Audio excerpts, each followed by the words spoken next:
subscribe to our YouTube channel and press the bell icon to get the latest updates. What we're going to do this morning is discuss Indian foreign policy, especially in recent times, and we're going to discuss it with the person who's in charge of that foreign policy. And we are going to try and uncover and unclutter some of his work over the last 6 months since he's taken office, and try and piece together what this session attempts to do is what we call the India way. So let me start with that as my first question to you, sir. What is that India way? How are we managing contests, conflicts, disruptions, and how are we making our presence felt in the international arena? Well, first of all, let me say that it's very good to be here. Thank you, Samir and the ORF team. I think you've done a splendid job as you've done the last 4 years. And it's good to see so many people from across the world, from India. Let me respond to your question. What is the India way? So I'd put it, let me start with what is not the India way. Okay. I think it is not the India way to be an disruptionist power internationally. I think we should be a stabilizing power. I think there are already enough forces of disruption in the world. So somebody needs to make up a bit. It's also not the India way to be self-centered, to be mercantilist. Therefore, it's important to be global. It's important to be law-abiding or rule-based, whichever way you like. By the way, I think of rules as something more than law, not as less than law, but that's my view. It's important to be consultative. So if you ask me, therefore, give me 4 or 5 sharp descriptions of what is the India way. I think the India way would be a country which brings its capacities to bear on the international system for global good, which is a net security provider, which is a contributor to connectivity, which is firm in dealing with challenges like terrorism, which has its values and practices, which addresses global issues like climate change. That would be one. 2, the India way now especially would be to be more of a decider or a shaper rather than an abstainer. I would here pick issues like climate change or connectivity as issues where India has made a difference in the last few years. 3, I would say India owes it to itself and to the world to be a just power, a fair power, to be a standard bearer for the South. I think it's part of our history. It's part of our political inheritance. I think India must live up to those obligations in a practical way and be the voice for the South. And finally, the India way would be really brand India, brand India in terms of what is unique to us as a power. The fact that we have this extraordinary diaspora which connects us in a way in which it does to very few powers. The fact that today we would be increasingly a pool of global talent, that our heritage, our traditions, what you've seen happen with yoga or what you see now happen with Indian traditional medicine, and also more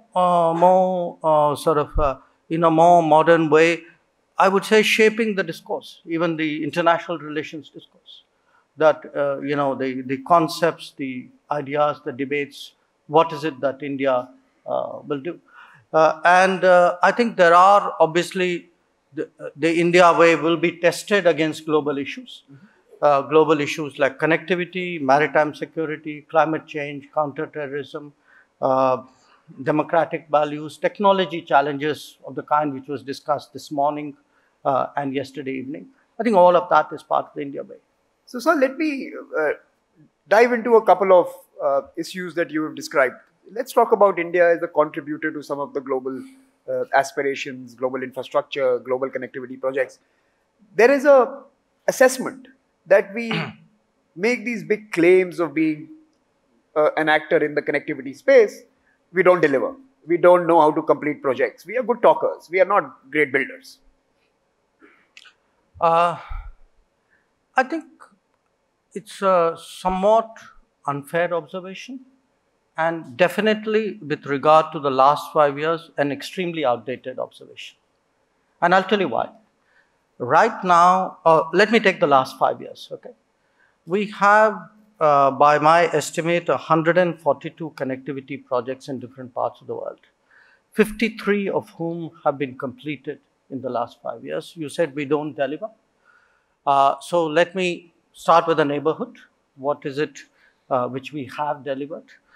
So if you take Bangladesh, I think pretty much the pre-1965 road and rail connections which were disrupted are all today being restored. We have connectivity projects underway in waterways, in ports, in roads and rail. If you look at Nepal, there are a whole set of roads which have been completed, which in southern Nepal, which connect the two. There's a sea change in Nepal's electricity situation because of transmission projects, which, by the way, began in the last 5 years and have been completed. You have a pipeline of fuel from India to Motihari, Amlekganj to Nepal. If you take Sri Lanka, actually, I would say really the rebuilding of the Sri Lankan rail network after their civil war was over was really done by India. If you look at Afghanistan, you know, again, whether it's electricity transmission, whether it's road networks, I mean, all of those have happened. So I think to some degree, India is a prisoner of its past image. We have to get behind that. And now I was talking the immediate neighborhood, but I could go beyond. I mean, as soon as this conference is over, I'm going to Niger to inaugurate a convention center which we built in 14 months, which would be among the largest convention centers in that part of the world. In fact, if I look around in Africa, you know, we've done hydel projects in Sudan, we've done in Rwanda, in DRC, we have sugar factories in Ethiopia. So, you know, what has happened is, I accept there was a time when we probably spoke more and did less. Today, what has happened, possibly not as conscious strategy, but we are actually doing more than we speak. So let me pick up another sector, sir. Climate. Now, let me ask you about climate change. Again, I think while of course we have seen in the last 5 years there is a different discourse in Delhi, and we've seen the mushrooming of huge solar energy projects. But are we punching at our weight in terms of what is needed globally to respond to climate change? You heard last night from the experience of the former head of governments and states that climate is something of concern to all of us. Is India contributing enough? You know, something told me you were going to bring up climate change. I know, those some things were 7 people here. Yeah, right, sure.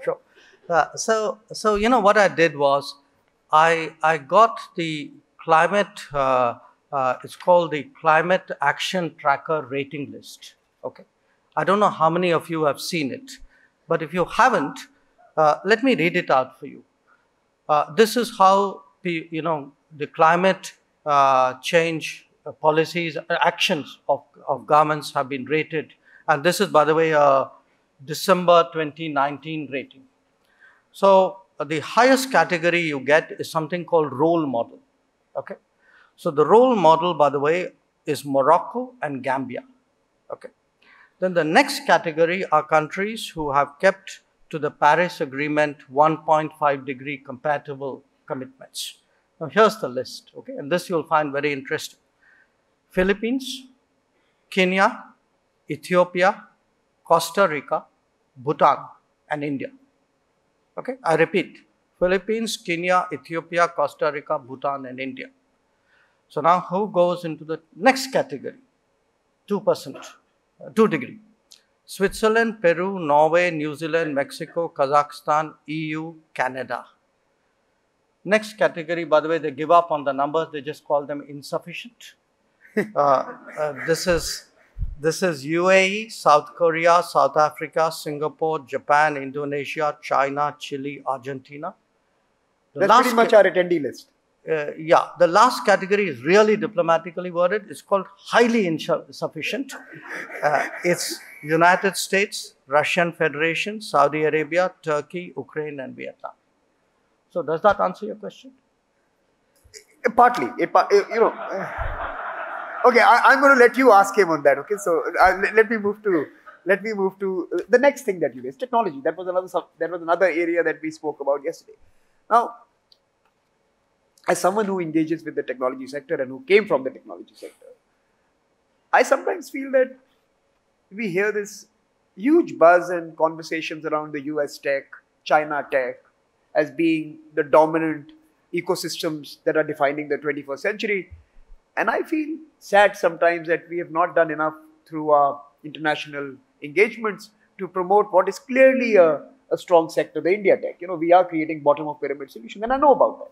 But I sometimes feel, are we still not integrating technology into our diplomatic endeavors, taking it to the world, trying to create a whole new framework, a whole new approach to technology? Well, look, I'll answer that from a slightly different perspective. I'm not a tech person, but I'm I'm in the image business, okay?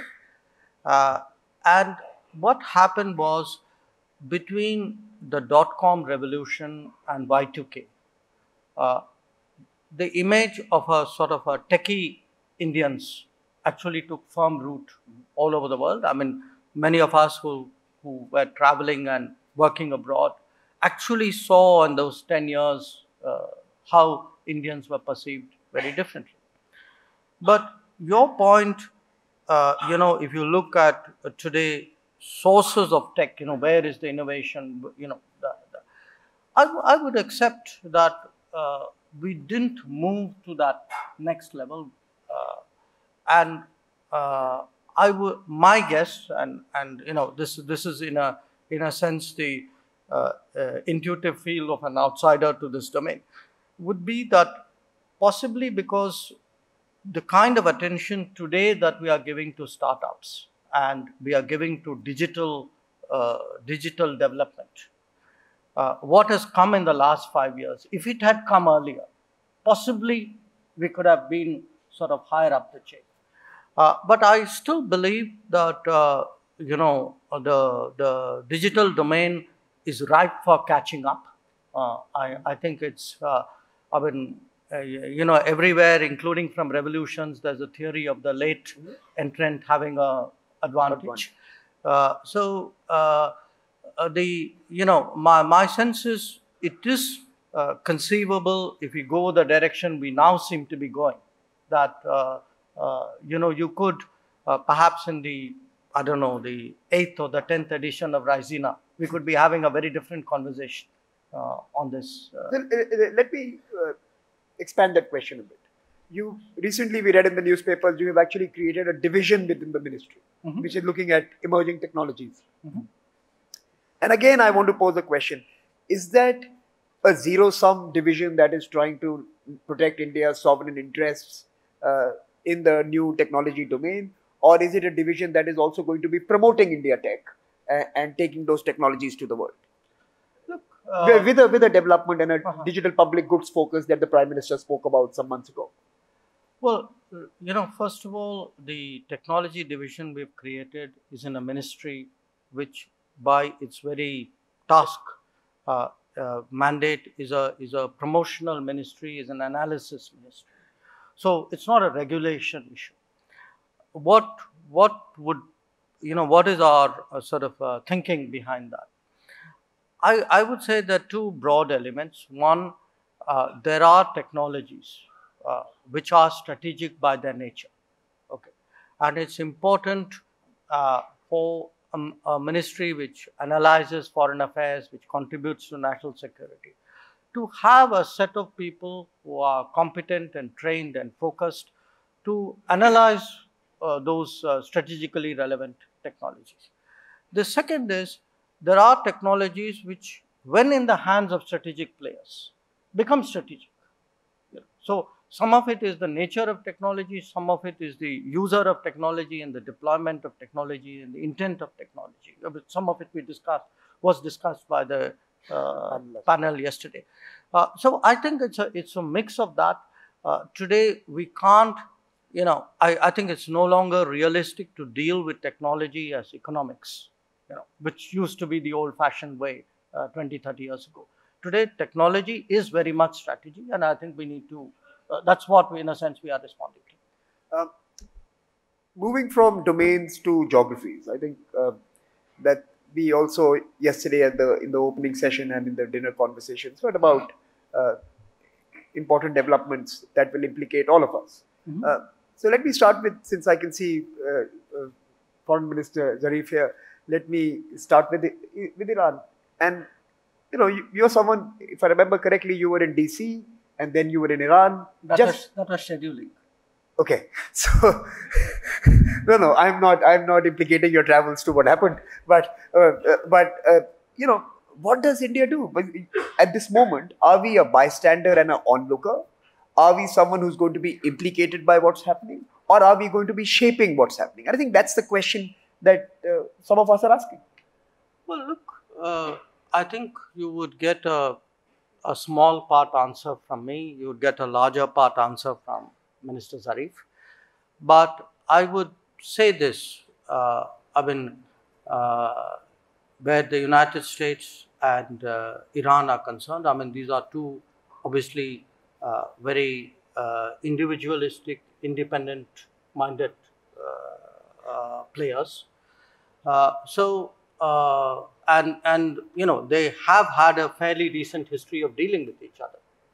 So I think, for countries like us, and when I was in Tehran and discussing with Minister Zarif, our issues are really reflective of concerns which India and frankly most of the international community has about the direction of events in that part of the world. Because, what happens finally will depend on the players. But what is important for us is, there are parts of the world where perhaps the stakes are less and the implications of it for the world are less. But this is enormously important. And therefore, in the developments that you've seen in the last few days, it was natural for countries in the world who obviously had interests out there to talk to each other, to consult with each other, to discuss with the parties concerned as well, and which is why we had a conversation as I did with many other ministers. But at the end of the day, it is the ball is really in their court. So you are also seen by many in New Delhi and perhaps around the world to be a realist, and I'll use the diplomatic term, a realist on China. In the last 6 months... That's a political science term. It's not a diplomatic term. So how would you assess this relationship and where do you think we are headed? With China? With China. Look, I would say, it's not where are we headed. To my mind, there is a certain requirement for both countries. Neither country can actually get this relationship wrong. And the reason is this. One, we are neighbors, okay? And whatever you might say, it's vital for neighbors to sort of reach understandings as a general principle. And by the way, generally being neighbors, it's often because you have issues as neighbors, there are the challenges which come out of it. But the India-China relationship, I think, is a very unique characteristic, which is that very rarely in history have two powers who are neighbors actually gone up in the international order in approximately the same time frame. So each one of the countries is sort of reaching a new equilibrium with the world, but also with each other at the same time. I think it's very important today that it's to my mind absolutely necessary that the two countries find an equilibrium. and find accommodation and understanding on the key issues which affect each other. So for me, this is a must. It's not a choice. And I'm reasonably sure somebody strategic in China would have a similar view. The challenge would be, it's not do you get along with each other or not get along with each other. As I said, to me, that's not a choice. I mean, we have to get along with each other. The challenge is what are the terms and, what is the basis and how does it actually work? I mean, and that's where, I would say it is work in progress, and it will continue to be work in progress because both powers are very dynamic in terms of where they stand. I mean, today, at least in economic, if we kind of do an economic ranking, you can say, well, China is the number 2 in the world and India is number 5 or number 6 in the world. Probably within the space of a decade, we'd probably be 2 and 3. And maybe in the space of the next quarter of century, I don't even know what our numbers are going to be. So, if you are going to be 2 and 3, and then you're going to be neighbors, and you are the dynamic forces of the world, I mean, ask yourself what, clearly the logic of reaching an understanding is a very, very powerful logic. Let's move to the next relationship, which is of importance. And we had Foreign Minister Lavrov with us this morning, and you saw the excitement in the hall and outside. Have we moved beyond nostalgia with Russia? From the Soviet times, that relationship? I like nostalgia. I started my career in Moscow, so I'm entitled to nostalgia. Look, I would say something about the Russia relationship, and I've reflected on it a great deal. Just think of the last 50, 60 years, okay, maybe a little bit more.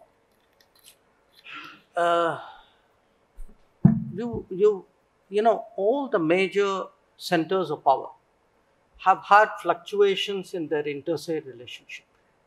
Russia, America, Russia, Europe, Russia, China, a lot of volatility there. America, India, America, China, America, Europe till now was steady, some volatility now. Now, if you kind of plot these interstate relationships, to my mind, actually an extraordinarily steady relationship has been one between India and Russia. It's actually a standout relationship for its consistency. And it has intrigued me why that is so. When, the best answers that I can come up with, and I'm open to more explanations. On the one hand, it's very deeply rooted in a sort of a geopolitical understanding, if you would. I think there is a fundamental Eurasian underpinning to this relationship, which is often unspoken, but it sort of expresses itself in different ways. And the other is, it has also been sustained by strong sentiment. And I think sentiment should never be underestimated in international relations. Look, my mother is today pushing 90, okay. She still remembers standing on the streets in Delhi and welcoming Khrushchev and Bulganin in 1955, the year I was born. It still is there in her mind. So if you look at actually what is popular, what does the street say? I think we tend to underestimate the contribution of the street to shaping foreign policy attitudes. And I think the street has held very steady on Russia. I would say when it comes to United States, actually the street has changed. The United States was not the most popular country a few decades ago, but today look at the street sentiment. It's very, it's a very interesting. Let me push you on that particular point. United States. I think let's move to United States. Are we under delivering in terms of the potential of that relationship? And I'm coming from the street side. If you talk to the business folks, you talk to the cultural folks, you talk to political scientists, my community, the academics, we have a far greater degree of convergence and integration than what you would read in the newspapers when you hear our foreign ministry speaking to their State Department on a number of issues. Do you think we are lagging behind in what we are doing in strategic terms versus what the streets would really want the relationship to be? Well, look, I mean, I don't mean to be disrespectful of the media, but I think by its very nature, the media focuses on the formal processes, on where there are issues of difference or divergence, and if there are 10 things which you say positively about each other, but the 11th one is not, that's the one they'll home in on, and that's their business. Okay, I understand that. So, I don't think we are under delivering on the relationship. In fact, I think the challenge has been really to sort of channel the energies and the positive sentiments. And if you look today, I mean, there's virtually no area of activity where India and the United States don't work with each other and deal with each other. I mean, it is sort of, it used to be a very G2G and not always positively G2G. It is today our biggest B2B. There's a high element of B2G.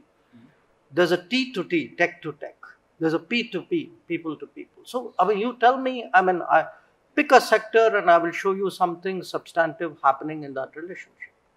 So, and my sense is, the changes which happen in the United States, in a sense, the bilateralizing of the United States, the fact that the United States, for a variety of reasons, is looking beyond alliances, and also the fact that we are moving into a more knowledge-driven world where, the importance of talent and innovation would be more for global politics and global strategy, global power. I think those are all promising opportunities for really taking this relationship forward. So I'm going to be opening it up to all of you to come in. We'll take a few questions, and as is the custom in at Raisina, and certainly when I moderate, I'm going to give two interventions to our young fellows, and Amelia and Alistair are going to be posing those interventions. But before you do that, let me just ask a short, quick question, because I just remembered I got a message from a friend of mine in Brussels. And he says, your foreign minister's visit is here. He's come in my think tank. The Europeans are surprised by your outreach to them. Is that relationship changing? In a positive way. I mean, I received a message that he's come so early into his, 6 months ago, you were in Europe, you were meeting think tanks, and I was getting messages. And do you think that relationship is something that is changing also, the India-EU?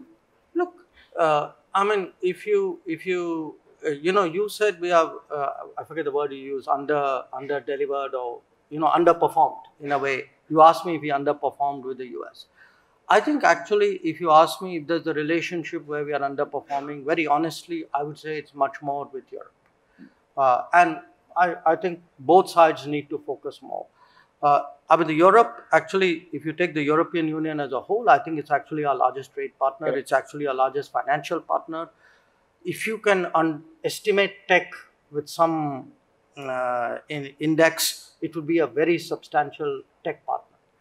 But on the other hand, collectively with Europe, I mean, we still deal a lot with individual states on a national basis.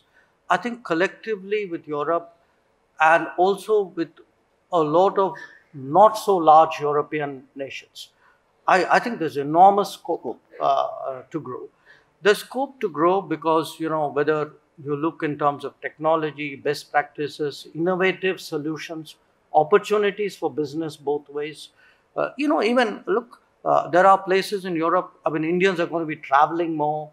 So whether it's air connectivity, tourism, visa issues, I mean, I think there's a lot of headroom out there. But for me, what probably mattered most was we aren't having I would say, the kind of political strategic conversations with Europe on a collective basis and on a, I would say, subgroup basis that we should be having. And my interest in traveling to Europe was really to see if I could kind of energize those relationships a little bit more. So Amelia, let's start with you. And those who want to ask questions can move to mics near the aisle, and I'm going to probably take another couple. So can we collect 3 or 4 of them? Great. So Amelia. Thank you so Premier, and thank you very much, Minister, for your comments. My question to you is, as we look forward to Prime Minister Morrison's visit to India early this year, what do you think are the most important steps in taking forward the Australia-India relationship? Alistair. Other than letting us win in cricket?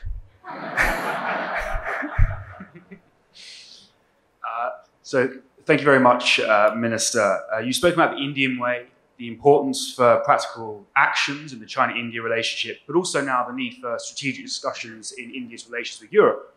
So my question is, what is the Indian vision, but also the real-world actions required to fully realise the Indian way of global governance and the rules-based international system? Sorry, can you repeat the last part? Sorry. So on the last question, the question is, so what is the Indian vision for global governance and the rules-based international system? Okay. And what are the practical actions required to make that happen? To realise that? Okay. Excellent. There was a hand there. Yes, please. Go ahead. Introduce yourself. Hello. Hello, sir. I'm Prakhar Kumar. I'm an aspiring civil servant. My question is, sir, it is said that power is not given, it has to be taken. So has India shied away from taking power? Like India can mediate between Iran, US, Russia, Israel, Palestine. But India has always shied away from taking power. India has always talked about being an emerging global power, but has not taken the power. So what do you think? India is better off staying away from the complex issues, or should India take these opportunities? Thank you. Okay, let me take one more and then I'll come back to you. The lady there, please. Good morning, sir. Thank you so much for your comments. I'm Dr. Swasti. I teach security and strategic studies at Aligarh Muslim University. And I have a very specific question for you, which is that on the one hand, as you keep saying, that India would like to engage with China in more constructive ways. But on the other hand, India's denial of joining the RCEP, despite Japan, its close ally, pushing for it. So in your opinion, do you think this is a kind of a disbalance, in India's perspective towards economic multilateralism? And the other thing is that I understand India's reservation. I'll limit it to one question. Right, that's a fair question. Thank you. Yeah, and the last one, the lady here, near the mic. I'm sorry, I'm going as per order of. My name is Tripti Nath. I work for the Asahi Shimbun, Japan's leading newspaper. Connectivity and development have been the underlying... Can you come closer to the mic so that we can hear you? Or can you take the mic in your hand? Maybe that's easier. Connectivity and development have been the underlining principles of Narendra Modi's governance from day one, and that has also been the USP. There was a lot of excitement when the bullet train project started with Japan, and Mr. Modi has an extraordinary equation with Shinzo Abe, and that has really set things going. But on the domestic fronts, there have been, along with the excitement, a lot of anxiety over the delivery date of the project, and there have been concerns that because of litigation over land acquisition, we may not be able to deliver things on track. To what extent is this going to affect India's relationship with Japan? Thank you. Okay. Well, let me start with the Australia question. I think it's not a secret that we had hoped very much that the Australian Prime Minister would have been here at the Raisina dialogue, and he had compulsions at home, which we completely understand. There's an extraordinary situation there. Had he come, I think you would have seen really a number of developments pertaining to the India-Australia relationship unfold. I would keep some of them in reserve because he will come in the fairly near future, and I don't want to jump the gun on that. But if I were to sort of give you a vision kind of description, I mean, today we really think that India-Australia relationships is today poised for sort of a big jump because part of it is that when we look at the world, if we look at the strategic picture, we look at the political picture, I think we are two countries who sort of our interests and our, shall I say, our approaches are really very convergent. And there's also a realization that countries like India and Australia need to step up and play a greater role in terms of global responsibilities, regional responsibilities, because there is a growing deficit in that regard. We've had particularly, in recent years, very, very good conversations with our Australian counterparts, I with mine and Prime Minister with his. We are very confident today that both of us have, each one has the other country more salient in their calculations and planning. So we are today trying to translate that kind of approach into practical outcomes, which is where do we work together, what do we do, what are the exchanges. So, the kind of issues that I laid out, which I think today are the big global challenges: counterterrorism, maritime security, connectivity. These are all issues where we've actually worked very, very well with Australia. In terms of, what is a vision in terms of, what is India's global vision? Look, I think for every country, and particularly bigger countries, you will be abroad what you are at home. There will be an extrapolation of your personality, of your national personality, of your national culture in a way. So a lot of what we want to be abroad, the kind of world we want to see, I mean, we are a political democracy, we are a pluralistic society, we are a market economy, we have historically been very open to the world. I think you will see all those traits reflect themselves. You can actually, if you look at Indian positions, that I think is very evident. What perhaps has changed is that with greater capacities and more influence, probably, what would have been a preference or an opinion would today be perhaps expressed a little more firmly and decisively than that. On the issue of, is India this taking power, giving power? Look, I wouldn't quite put it the way you had posed the question. I think today, certainly for a country like India, it is much more issue of influence. I would be more comfortable with that than, taking power sort of thing. And I think the image of being reluctant, of shying away, I don't think holds true anymore. And I'd pick one particular domain as illustrative of this. People speak of, being a net security provider. Right. Okay. Look just at the Indian Ocean region. Today, India has 16 white shipping agreements. It has given naval equipment, ships, to 8 of its Indian Ocean neighbors. It has coastal surveillance radars in 6 of its countries. It has done 7 HADR operations in the last 5 years, major HADR operations. It has today extended defense lines of credit close to $2 billion to 11 countries. It has trained more than 1,000 troops in the last 5 years. It has military training teams in 11 countries. It does hydrography cooperation with 5 of its maritime neighbors.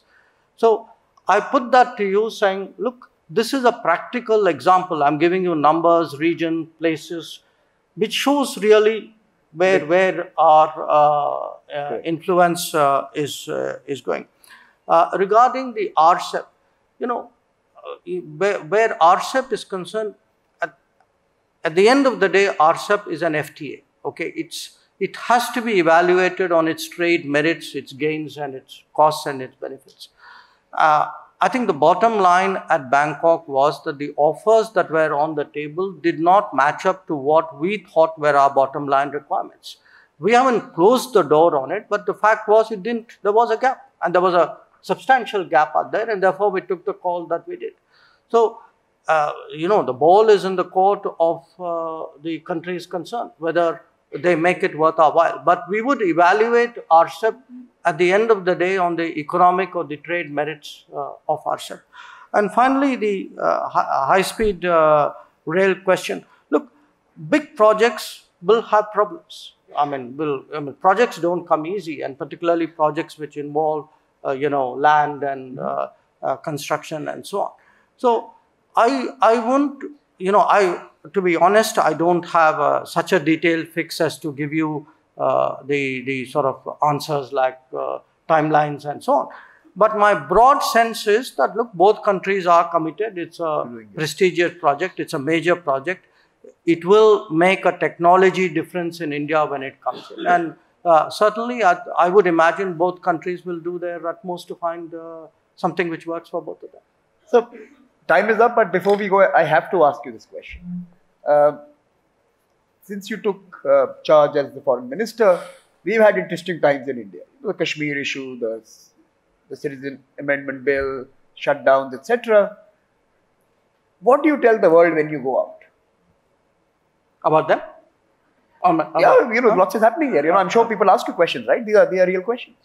Well, look, what I tell the world is, if you look at a lot of this, partly the world has common challenges. Terrorism is a common challenge. Separatism is a common challenge. Migration is a common challenge. So don't think that these are problems which are unique to India. This is a national variant of what are challenges in many parts of the world. And I think when people look at it and assess it and analyze it, they should, in fairness, ask themselves, how did they respond to it? They've also been in stress situations. They would have had, disturbances in the neighbors. Europe saw it in North Africa. You've had, a large part of the world saw it when 9/11 happened. How did they all respond to this?